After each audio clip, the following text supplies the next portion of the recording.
All right. Shalom, everyone. Thank you all for joining. It's really a pleasure to be here. My name is Shailesh Rao. I head up the cloud platform business for Google, and it's really a pleasure, an honor, and just really an amazing opportunity to be here at DLD. This is my 5th trip to Israel, and every time I come here, I just can't help but be fascinated by, by so many things on a personal level. Being born and raised in India, just coming from a country that also has thousands of years of history, being in a place like this that is just full of so many stories of the birth and progress of human civilization is just fascinating. I've spent some time also being a tourist on most of my trips. I couldn't do it this time. That's on a personal level, the satisfaction. I'm a history buff, and so it's always fascinating to be here.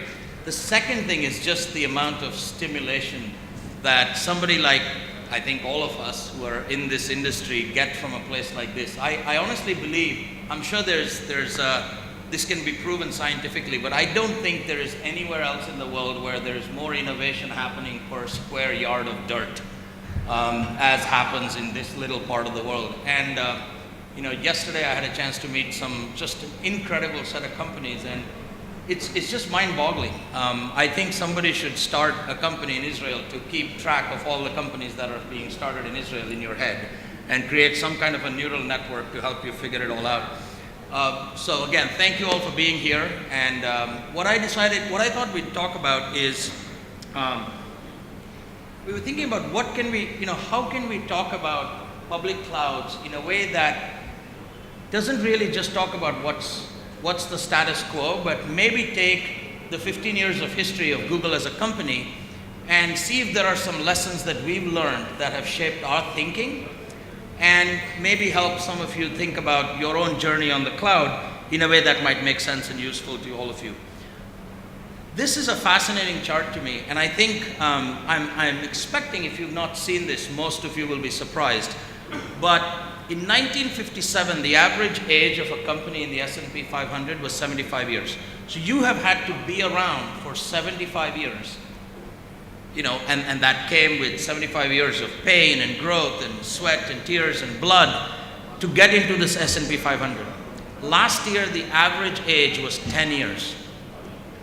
Think about it. So within a span of less than 75 years, the average age of the company in the S&P 500 has gone down by almost an order of magnitude, which means that the companies, more or less, the companies that will be in the S&P 500 11 years from now have not yet been born. Hopefully, you all work for those companies. This is not moving. One of the things you need to have, if you're going to be part of the S&P 500, is to have really amazing speed. Because one of the things that happens is for companies to move from having an average age of 75 years to 10 years means that you have to do whatever you did to get into the S&P 500 much faster. We all know that one of the big things that's driving the speed and innovation across the board, no matter what industry you're in, it's hard to imagine an industry today that does not rely on computing technology, that does not rely on software, cutting-edge hardware, networking, etc. And so these big trends will not be a surprise to all of you, but it's almost a given that you're going to be looking for affordable capacity on all forms of computing capacity, network, storage, processing power, programming languages. The ability to not have to go buy a bunch of servers when you start your company, assuming you're a tech company, is pretty much a given. I would venture to say that those of you who have been funded in the last couple of years, and those of you who are looking to get funded today or in the next 2 years, I would venture to say that none of you would get funded if you started off, at least if you're going to be building software. In very special cases it might work, but for the most part, I think it would be very hard to get funded if you say, with my Series A, I'm going to build a huge data center, I'm going to buy hundreds of thousands of machines, and oh my God, look at all the amazing stuff I'm going to do with it. Probably not going to work. So you're going to look for affordable capacity, and you want it on demand, and you want it now. You want it yesterday, and you want it fast, And by the way, you having the ability to get all this does not make it a competitive advantage. Your advantage is still going to be the amazing things you do in order to change the world, but the fundamental infrastructure that you all need and we all need to run our business is going to follow these three trends. So I don't have to explain, I believe, to this crowd what cloud computing is all about. I think what's interesting is the shift that we're seeing in the last 2 or 3 years itself. I mean, this is moving at just an incredible pace. And what we used to think as being cloud, we look at it as it's already old news, right? The ability to get on-demand access to compute resources, easier operating model, predictable cost, OpEx versus CapEx, be able to leverage state-of-the-art, services, denial of service, load balancers. This is all no longer necessarily new news, right? I mean, pretty much you can get this anywhere. So where is the advantage? Where is the differentiator if you're looking to start a company and you're looking at cloud providers, Google or others? What are some of the things that we believe when we look at the market, when we look at our customers, and we look at ourselves as probably one of the larger cloud companies on the planet, because that is all we do. We are a public cloud company. Everything we run as a service that we offer to you. I'm hoping you all use Google, Gmail, G+, other services, Android. It's all running on this platform. And what I'd like to offer today is that the next big wave is not about just getting access to raw compute and getting it cheaper and faster. That, I think, is pretty much going to be a given. It is how do you get the flexibility that you need for your particular application, and how do you make it optimized for what you're trying to do without having to break the bank and not have to make too many trade-offs. Ideally, zero trade-offs. Most often, use open source software. These are sort of the big pillars that we see customers and we see companies tackling with as they try to make the journey into the cloud over the next few years. So let's talk about flexibility. What is really interesting that we see at least is, it's not just enough to be able to write your application. I think you can do that anywhere. You can do it on a variety of different infrastructures. What we see as going as a huge differentiator and a huge advantage is the ability to not just write it in one place, but then be able to move it anywhere on any choice of public cloud.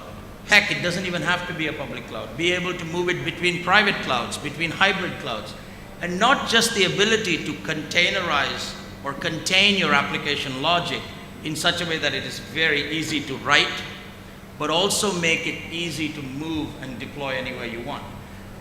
Now, by saying that this is important, we are also making another claim, is that companies, by definition, will not want to be locked into a certain cloud.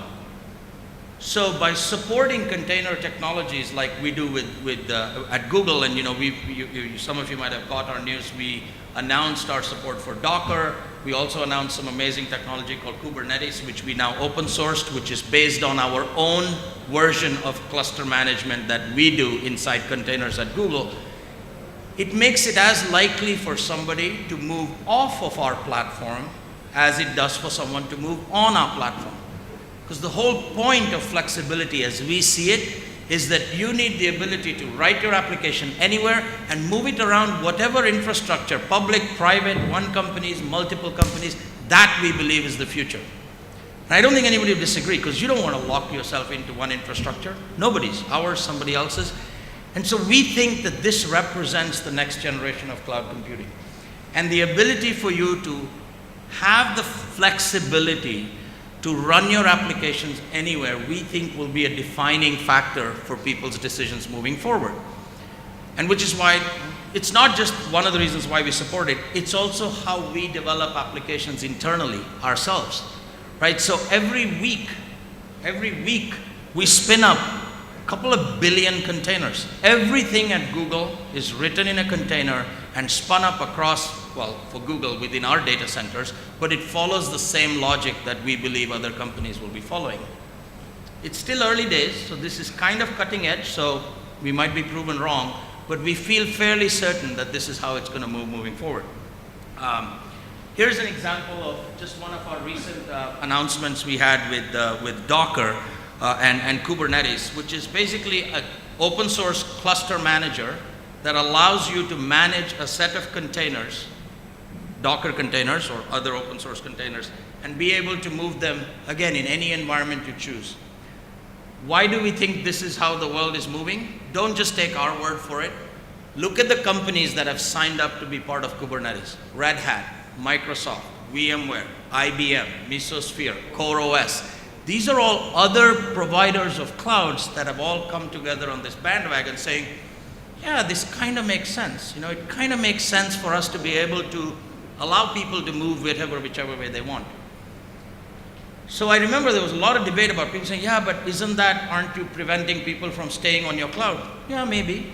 We don't think you have to stay on our cloud because we make you stay on it. We think you should stay on whatever cloud makes sense to you. If it's Google's, great. If it's not, that's fine. Because eventually you're going to pick whatever cloud makes sense to you. Internally, we develop software the same way. Just to give you some statistics, we do about 800,000 builds a day.